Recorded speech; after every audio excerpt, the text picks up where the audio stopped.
안녕하세요. 반갑습니다. 자, 달콤세법 강의 커리큘럼 2020년도 대비 시험으로 강의를 어떻게 진행할 건지 그거에 대해서 알려드리도록 할게요. 자, 달콤세법은 이름을 달콤세법이라고 지은 이유는요, 달달한 콤팩트, 그거의 좀 줄임말이라고 보시면 되겠고, 제가 세법은 엄청나게 좀 어려운 그런 과목이기도 하지만 달달하게 좀 만들어 드릴 겁니다. 그렇게 어렵지 않게 좀 쉽게 이해되도록 그렇게 만들어 드리겠다라는 생각으로 이렇게 달콤세법이라고 이름을 지었습니다. 자, 달콤세법이고요. 우리의 목표는 뭐냐면요, 암기는 쉽게, 그리고 이해는 편하게, 이런 게 저의 목표고, 그리고 또 여러분들한테 이렇게 전달이 좀 해드릴 거다, 그런 의미에서 이런 목표를 좀 잡았고요. 암기는 쉽게. 암기라는 것이 쉽지가 않은 부분이죠. 사실은 암기는 뭐 내가 하는 거고 네가 하는 거 아니지 않냐, 그렇게 생각하실 수는 있어요. 그래서 암기라는 것은 여러분들이 해야 되는 거지만 제가 도와드릴 거라는 거죠. 두문자 같은 거 그런 거 잘 따가지고 앞글자를 좀 따서 제가 좀 특이한 것들 많이 만들어 놨거든요. 그래서 북한 병장이라든지 뭐 가구 할매도 있고 뭐 가구 할배도 있고 여러 가지 앞글자를 좀 따가지고 여러분들이 암기하는 것도 되게 편하게 하실 수 있도록 그렇게 도와드릴 거니까 걱정하시지 마시고요. 그리고 이해는 편하게.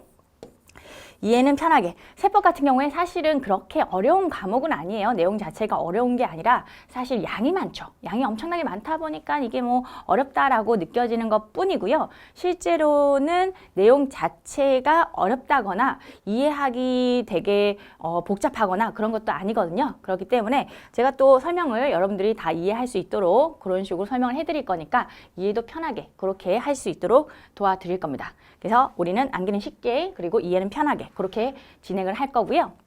자, 우리 세법 같은 경우에 어떤 식으로 문제가 출제가 되는지 출제 경향부터 아셔야 되겠죠. 여러 가지 세목이 나옵니다. 골고루 나와요. 그래서 그게 조금 어려운 점이고요. 그리고 또 양도 많다라는 것에서 여러분들 부담감이 좀 있으실 수는 있어요. 부가가치세법 같은 경우에도 한 3, 4문제, 법인세법은 원래부터 법인세법이 양이 좀 많거든요. 그래서 4, 5문제. 여기 좀 더 출제 비중이 높죠. 그 이유가 훨씬 양이 많기 때문이에요. 부가가치세법하고 소득세법 양을 합치면 법인세법 양 정도가 돼가지고 이게 출제가 조금 더 많이 되고 있고, 그 국세기본법이 좀 많이 출제가 되고 있습니다. 5, 6문제. 이게 가장 출제가 많이 되고 있는 그런 세목이라고 보시면 되겠고, 이거 말고도 국세징수법에서 2문제, 상징세법, 상속세 및 증여세법 여기서도 1문제 정도가 출제가 되고 있어요. 좀 고르게 출제가 되는 경향이 있고요. 그리고 이런 부가가치세법, 법인세법, 소득세법 요걸 개별 세목이라고 부르는데, 요 개별 세목의 출제 비중이 요즘 들어서 1문제 정도 조금 늘어나는 경향이 있고요. 요 국세기원법, 국세징수법, 상증세법이 1문제 정도 줄는 경향이 요즘에 좀 보이고 있어요. 그렇기 때문에 이런 개별 세목도 되게 중요한 비중을 차지한다라고 생각하시고, 부가가치세법, 법인세법, 소득세법도 열심히 해주셔야 돼요. 골고루 열심히 해주셔야 됩니다. 20문제가 출제가 되는데 아주 골고루 이렇게 세목별로 출제가 되고 있기 때문에 마지막 챕터까지 여러분들이 끝까지 끈기를 가지고 공부를 좀 해주셔야지만 충분한 점수를 얻을 수 있다라고 보시면 됩니다.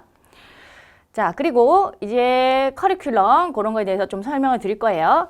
계산형 문제는 우리 95% 정도의 비중을 차지하고 있고요. 이론형이 5%인데 요거는 한 문제가 5%죠. 결과적으로 한 문제가 계산형으로 출제가 된다는 건데, 이것도 실제로는 그렇진 않아요.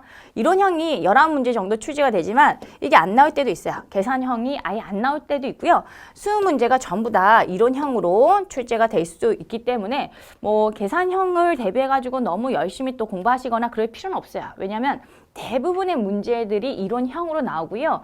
계산형은 한 문제 나올까 말까라고 보시면 돼요. 비중 자체가 그렇게 높지 않다라고 보시면 되겠고, 또 말문제는 유형이 정해져 있다 보니까 그렇게 어렵지 않게 풀릴 거고요. 또 시간을 많이 잡아먹지 않는다는 점에서 좀 좋은 점이죠. 거의 뭐 이론형은 다 말문제다 보니까 요거는 30초 정도면 금방 풀 수 있게 그렇게 문제가 나오거든요. 그러면 세법을 빨리 풀고 다른 과목에 시간을 좀 줄 수가 있겠죠. 그런 점에서 유리하다라고 이해를 하시면 돼요. 계산형은 어쩌다 한 번씩 나오는데 나오더라도 아주 쉽게 풀리게 그렇게 나오니까 걱정하실 필요는 없어요. 넘어가서 이제 커리큘럼이죠. 커리큘럼 같은 경우에 제일 처음에 연계 과정으로 회계 원리를 수강하시는 게 좋아요. 요 회계 원리도 제가 진행을 하거든요. 세콤 회계학이라고 해가지고 제가 진행하는 그 과정으로 들으시면 되고요. 요거 몇 강 안 되니까 요거 금방 숙지를 하신 다음에 세법을 들으시는 게 좋습니다. 요 회계 원리 과정에서는 회계가 뭔지, 그리고 뭐 차변하고 대변, 이렇게 복식부기, 뭐 분계, 요런 연습들을 요 과정에서 다뤄드리는 거고요.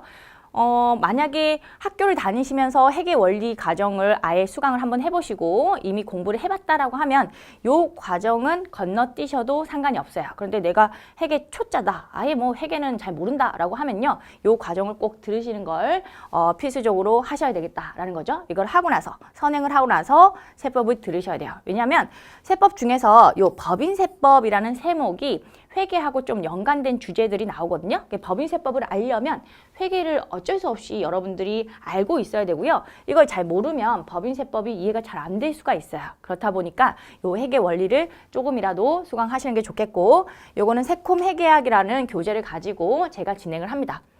그 다음에 세법 입문, 요거는 이제 세법 맛보기죠. 맛보기 과정으로서 좀 기초적인 세법에 대해서 알아보는 그런 과정인데, 부가가치세법하고 소득세법, 법인세법 요 세목, 요 개별 세목에 대해서 조금 알아볼 거예요. 이게 조금 어려운 세목이라고 보시면 돼요. 국세기본법은 사실상 그렇게 어렵진 않은데 이런 개별 세목이 조금 어려울 수가 있어요. 그렇다 보니까 세법 입문을 통해서 여러분들한테 맛보기로 어느 정도의 난이도인지 그런 걸 좀 보여드릴 거고요.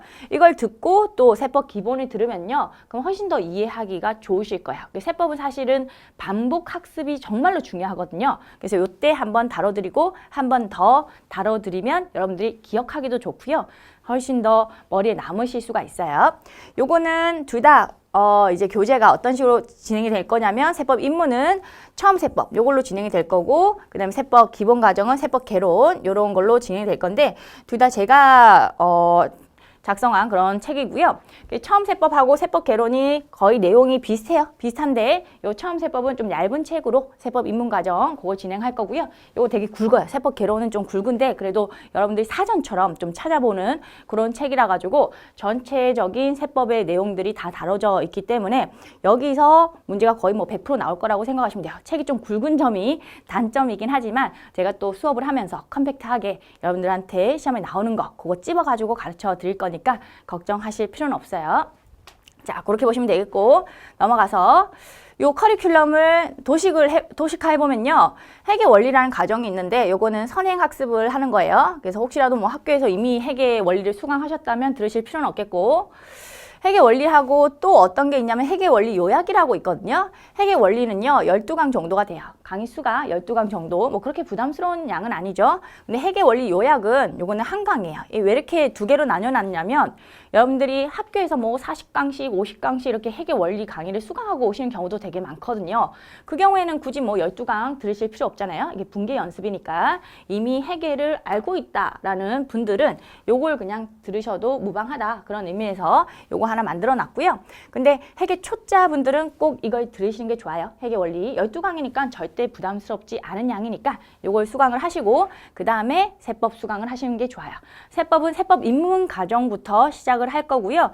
요것도 혹시라도 세법을 접해봤다, 나는 세법을 한번 공부를 해봤다, 다른 뭐 시험을 준비한다고 해서 이제 공무원 말고 다른 시험 좀 준비하다가 공무원으로 이게 전향하신 분들이 또 많죠.